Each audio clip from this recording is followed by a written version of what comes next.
Dang it. I think the engine's dead. Car problems? Who said that? Is that a moose? Yeah, my car broke down too. I'm actually on my way to the local LGS. It's Commander Night. Really? We were on their way there too. I guess it's a good thing. It's a full moon tonight. We'll be able to see the road. Wait. Did you say it's a full moon? Oh no. You guys gotta get out of here. You need to run. Oh my god, what is wrong with him? Purphoros, God of the Forge! Sorry. Now you know the truth. I'm a filthy mono red player. Oh, that's okay. We're bringing our stack decks tonight anyways. It's fine, you can walk with us. No, I'll be alright. I can find my own way.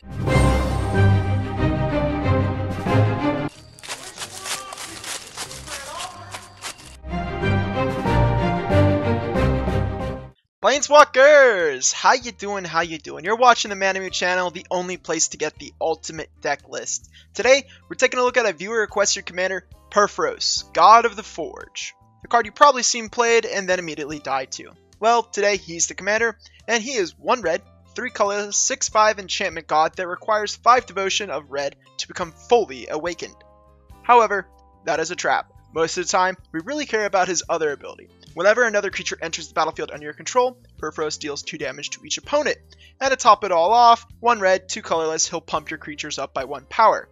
Naturally, this commander screams to unleash your inner goblin mode, and that is exactly what we're going to do. We'll flood the board with creatures and utilize their ETB to kill the table.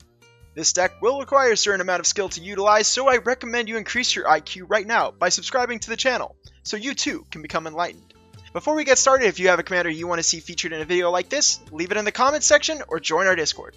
Starting our creatures off, we have Norn the Wary, which rarely will stay on our battlefield, but it sure will enter it, meaning it's an easy free ETB trigger each turn for our commander.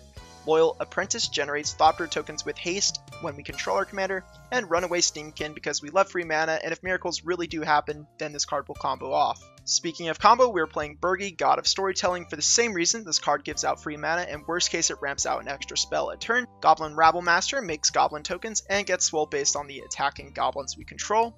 Grinning Ignis trips and accidentally kills a player, as we play a few cards in this deck that will make this card free, meaning we can have infinite ETBs. Handwear Garrison is here to make 2 tokens on a swing. Krinko, Tin Street Kingpin, also makes tokens on swing, but it's based on his power, so he gets exponentially bigger and makes more tokens. Legion War Boss makes tokens and comes with the Dollar Store Mentor ability. Squee, Dubious Monarch, makes tokens on swing and we can cast it from our graveyard. Witty Roastmaster deals damage whenever a creature ETBs. Naturally, this card is quite good in a deck designed for enter the battlefield effects. The Defiler of Instinct is right at home in this deck as our red permanent spells get discounted, and we can throw around 1 damage after casting a red permanent spell. Goblin Trashmaster buffs the goblins, and then lets us sacrifice goblins to destroy artifacts. Krinko Mob Boss is a game finisher in this deck, as most of the time when we tap this card with our commander, it's going to kill the table.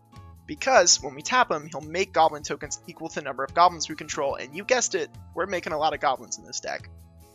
Ohyr Onoxil. Ojer Axonal. Smite is definitely a must pick up for this deck, and honestly it could be the commander too. So when a source deals non-combat damage that's less than Ohyr's power, it instead deals damage equal to Ohyr's power. Basically, all our pinging turns into 4 damage. Yes, this card will be targeted fast, but luckily, even if it dies, it turns into land that eventually can turn back into its creature side. Sulfim Mayhem Dominus will double our commander trigger damage and our non-combat damage as well. Torbrand, Thrain of Redfill adds 2 damage on top of the damage that we already did, so obviously really easy include. Treasonous Ogre lets us trade our life for red mana.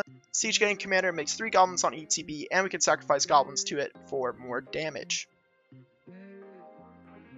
We are playing some Planeswalkers in this deck. First, we have Chandra, Acolyte of Flame, which is primarily played for its ability to pop out 2 tokens with haste for a turn, but its other abilities do have some use in this deck. Chandra, Torch of Defiance, ramps, provides card advantage, removes creatures, and if we get the emblem, it'll win the game. I should know, I lost to this emblem last week. Koth, Fire of Resistance, finds lands and removes creatures, and its emblem isn't too unreasonable to achieve. Lastly, Chandra Flamecaller makes more tokens for us, and these tokens are quite sizable. Next, we have the deck spells, and our first one is Brightstone Ritual, which makes mana for each goblin in play. Pyroblast and Relic Elemental Blast both counter or destroy blue permanents, so stay losing blue. Song of Toten Tazan, which is an X spell that can either take out the table with our commander, or it's 1 red mana, give our creatures haste. Vandal Blast for artifact hate. Abrade is more artifact hate, but we can also kill a creature if needed. Battle Hymn makes mana for each creature we control. Dragon Fodder makes us 2 goblins. Fire Cat Blitz is another X spell to dump our mana into. This one will make tokens, but it also has a flashback ability that lets us sacrifice mountains. Krenko's Command is another spell that makes 2 goblin tokens. Hopefully you're sensing a theme at this point. Price of Progress deals damage to each player based on the number of non-basics they control. Deflecting SWAT to protect our commander, or in worst case, we can direct a Time Warp to the rightful player. Hordeling Outburst to trigger our commander 3 times plus their goblins again. Jessica's Will because we love mono red staples. Valakut Awakening is a land or a fresh hand. The great part is we get to decide. Ruination for surprise land destruction, which is honestly the best kind of land destruction. Mana Geyser because let's let everyone at the table watch a goblin player figure out Solitaire. And Blasphemous Act as our board wipe, which honestly might not be necessary, but you never know with all these Adeline players running around. Now, for our artifacts and enchantments, we have our ramp. That's going to include Jeweled Lotus, which is ideal for a monocolored deck, Sol Ring for turn 2 commander, Arcane Signet, then Mind Stone for late game card draw, Ruby Medallion since it got reprinted, Ashnod's Altar, will be making plenty of creatures to sacrifice. Next, Cursed Mirror, which can copy a creature on ETB, Hazoret's Monument for card advantage along with its discount, Heraldic Banner on red to pump our board, and Nyx's Lotus to tap for mana equal to our devotion. Scepter of Eternal Glory is perfect for monocolored decks. Pyromancer's Goggle, which also copies red instant and sorceries. And finally, Throne of Eldraine, which also draws cards. Now for everything else, we have Skull Clamp for cards. Keep in mind, we have Chandra tokens that die at the end of the turn, so that's kind of perfect for those. Impact Tremors to ping on creature ETB like our commander. Hammer of Purphoros is our haste enabler. Eidolon of Oblivion is card draw. Lightning Greaves is protection. Court of Embereth makes tokens. And if we keep the Monarch emblem, it's also a game ender. Virtue of Courage is a shock and an enchantment that gives us a lot of card advantage when we ping. Urbrass Forge makes a scaling token each turn. Panharmonicon doubles ETB triggers, including our commanders. And lastly, City on Fire, which we can convoke out with our tokens, making our damage tripled. For the mana base, do what fits your budget best, but you're also more than welcome to copy the mana base found in the deck list in the description of this video. Lands to look out for are Nykthos, Shrine to Nyx to make a lot of mana, and Handwear Battlements if you want to add some melding action to your commander deck. Now, for the combos, of which there are a few in the deck, I'll be showing off one, and that'll leave the rest for you to discover. So for this combo, we will need Birgi, God of Storytelling, Grinning Ignis, Hazoret's Monument. It will require Grinning Ignis in hand and all other permanents on the battlefield and enough mana to play Ignis, of course. So we'll start off by casting Grinning Ignis by paying 1 red and 1 colorless. Birgi and Hazoret Monument trigger. Resolve Birgi's trigger, adding that red mana, and then resolve Hazoret Monument trigger, decide whether or not you want to discard or rummage. It is a May trigger.